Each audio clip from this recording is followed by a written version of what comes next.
بادشاہ اور سردار کی کہانی۔ بہت پہلے جب ہر جگہ بادشاہ ہی حکومت کیا کرتے تھے، ایک مرتبہ ایک بادشاہ اپنے ایک ملازم سردار سے ناراض ہو گیا اور اسے دربار سے نکال دیا اور حکم دیا کہ تم دن رات اپنے گھر میں پڑے رہو، نہ کہیں باہر جا سکتے ہو اور نہ ہی کہیں کام کر سکتے ہو۔ یہ بظاہر معمولی حکم تھا، کیونکہ دن رات گھر میں پڑے رہنا، کچھ کام کاج نہ کرنا اور فارغ وقت گزارنا بہت مشکل ہوتا ہے۔ ویسے بھی ایک آدمی ایک ہی جگہ اور ایک ہی قسم کے لوگوں میں رہتے رہتے گھبرا جاتا ہے، اور تو اور بہت وحشت ہوتی ہے، وقت کاٹنا دوبر ہو جاتا ہے۔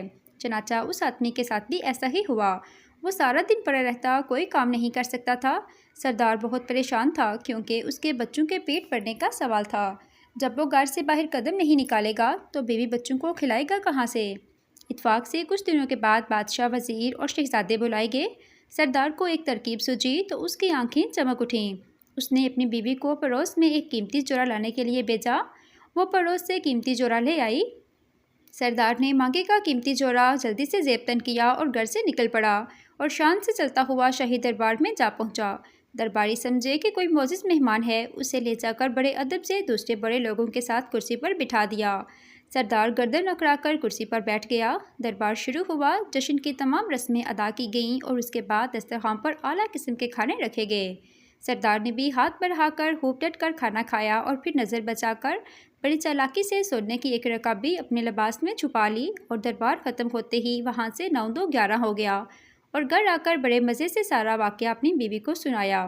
اس کے بعد اس کی بیوی بازار جاتی اور سونے کی رکابی کا ایک ٹکڑا کاٹ کر فروخت کر کے کچھ رقم لے آتی۔ یوں سردار کی زندگی آرام سے گزرنے لگی اور پریشانی دور ہو گئی۔ ادھر دربار کے ملازموں نے دیکھا کہ سونے کی ایک رکابی کم نکلی ہے تو بیچارے بہت گھبرائے اور رکابی ڈھونڈنے کے لیے ادھر ادھر دوڑنے لگے۔ بادشاہ نے ان کی حالت دیکھ کر کہا کہ تم سب کیوں پریشان ہو؟ مجھے معلوم ہے کہ سونے کی رکابی غائب ہو گئی اور اب وہ تمہیں نہیں ملے گی۔ مجھے یہ بھی معلوم ہے کہ وہ رکابی کس نے چرائی ہے۔ اگلے سال پھر جشن ہوا اور دربار مہمانوں سے بھر گیا۔ جشن کے اختتام پر مہمانوں کو کھانا دیا گیا۔ سردار اس موقع پر بھی موجود تھا۔ کھانا کھانے کے بعد پھر اس نے نظر بچا کر بڑے اطمینان سے ایک سونے کی رکابی اپنے لباس میں چھپا لی۔ دربار ختم ہوا تو مہمان جانے لگے تو سردار بھی محل کے دروازے سے باہر نکلنے لگا کہ اچانک بادشاہ سامنے آ گیا۔ بادشاہ کو دیکھ کر وہ بہت چٹپٹایا اور گھبرا کر ادھر ادھر دیکھنے لگا۔ بادشاہ نے ہاتھ بڑھا کر اس کا ہاتھ پکڑا اور کہا کہ پچھلے سال کی رکابی ختم ہو گئی، جو پھر ایک اور رکابی لے جانا چاہتے ہو؟ یہ سنتے ہی سردار کے ہوش اڑ گئے اور خوف کے مارے کانپنے لگا۔ آخرکار بادشاہ کے قدموں پر گر پڑا اور کہنے لگا، حضور کے حکم کی تعمیل مجھے میرے گھر میں بند کر دیا گیا تھا۔ کئی مہینوں تک پریشان اور تنگ دست رہا، آخر مجبور ہو کر یہ نازیبا حرکت کی۔ حضور مجھے معاف کر دیں۔ بادشاہ کچھ دیر سوچتا رہا، پھر کہنے لگا کہ اچھا، ہم نے تمہیں معاف کیا اور تمہاری ملازمت بھی بحال کر دی۔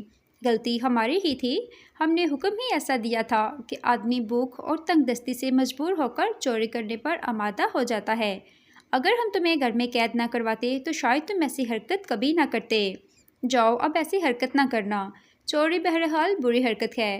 بادشاہ اور سردار دونوں نے غلطی کی تھی، دونوں نے اپنی اپنی غلطی تسلیم کر لی اور ایک دوسرے کو آئندہ کے لیے عبرت حاصل ہو گئی۔ کہتے ہیں کہ پھر سردار نے کبھی چوری نہ کی اور نہ بادشاہ نے کبھی کسی کو ایسی سزا دی۔